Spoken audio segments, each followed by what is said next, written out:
কলকাতায় প্রতিরক্ষা মন্ত্রী Rajnath Singh Garden Reach Shipbuilders লিমিটেডের 5টি ইউনিটের ভূমি পুজোর অনুষ্ঠান শিপ বিল্ডার্স লিমিটেড এবং যন্ত্র ইন্ডিয়া লিমিটেডের অনুষ্ঠানে যোগ দেবেন রাজনাথ সিং। অনুষ্ঠানে রয়েছেন মুখ্যমন্ত্রী এবং মুখ্য সচিব। রাজনাথ সিং এর পাশে বসে রয়েছেন মুখ্যমন্ত্রী।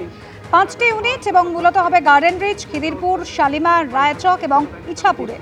রাজ্যের জাহাজ নির্মাণ এবং প্রতিরক্ষা ক্ষেত্রে বড় সম্প্রসারণ হতে চলেছে।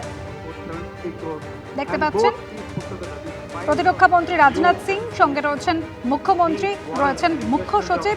গার্ডেন রিচ শিপ বিল্ডার্স লিমিটেডের 5টি ইউনিটের ভূমি পুজোর অনুষ্ঠান চলছে।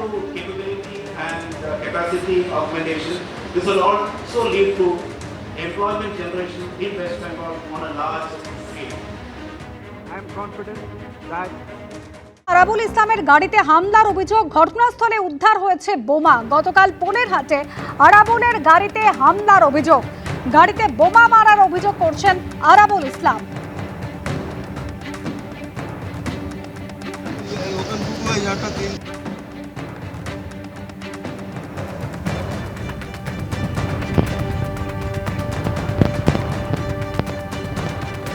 ঘটনাস্থল থেকে একাধিক তাজা বোমা উদ্ধার হয়েছে। পোলেরহাটে আরাবুল ইসলামের গাড়িতে হামলা করা হয়েছে বলে অভিযোগ করেছেন তিনি। তার গাড়িতে বোমা মারা হয়েছে বলে অভিযোগ আরাবুল ইসলামের।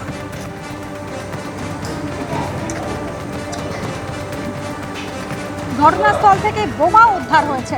হিন্দল দে আমাদের প্রতিনিধি রয়েছেন আমাদের সঙ্গে। হিন্দল, ঠিক কি অভিযোগ, পুলিশের কি বক্তব্য?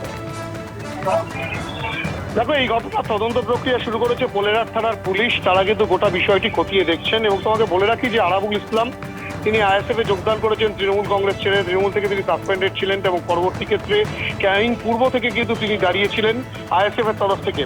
এবং তারপরে যেটা দেখা যায় যে আরাবুল ইসলাম তিনি কিন্তু রীতিমতো বাড়ি যখন ফিরছিলেন গতকাল, তখন কিন্তু পোলেরহাট থানার উড়িয়াপাড়ার কাছে তাকে লক্ষ্য করে, তার গাড়ি লক্ষ্য করে রীতিমতো ইটপাটকেল ছোড়া হয়, বোমা ছোড়া হয় বলে তার অভিযোগ। এবং তারপরে তার গাড়ির কাঁচও ভেঙে যায়। সেই সময় তিনি কোনো ক্রমে প্রাণপণে সেখান থেকে পালিয়ে যান এবং কোনো রকমভাবে সেখান থেকে পালাতে সক্ষম হন। এবং তারপরে তিনি অভিযোগ তুলেছেন যে দুষ্কৃতীরা তাকে লক্ষ্য করে এই ধরনের আক্রমণ চালিয়েছে। এই ঘটনা নিয়ে রীতিমতো উত্তেজনা ছড়ায় পোলেরহাটের উড়িয়াপাড়ায়। এবং তার পরবর্তী ক্ষেত্রে আজ সকালে যে চিত্র দেখা যায় যে যেখানে আরাবুল ইসলাম আক্রান্ত হয়েছিলেন এবং তিনি যেটা অভিযোগ করছেন, ঠিক সেই ঘটনাস্থল থেকেই কিন্তু বেশ কয়েকটি তাজা বোমা দেখতে পান স্থানীয়রা। এবং তার পরবর্তী ক্ষেত্রে পোলেরহাট থানায় খবর দেওয়া হয়, পোলেরহাট থানার পুলিশের ঘটনাস্থলে পৌঁছেছে।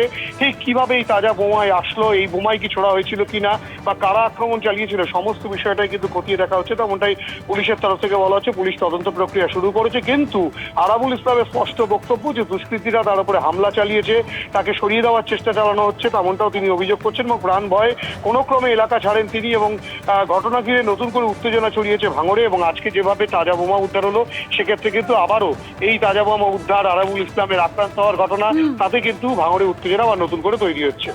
ধন্যবাদ হিন্দল। এবিপি আনন্দ এগিয়ে থাকে, এগিয়ে রাখে।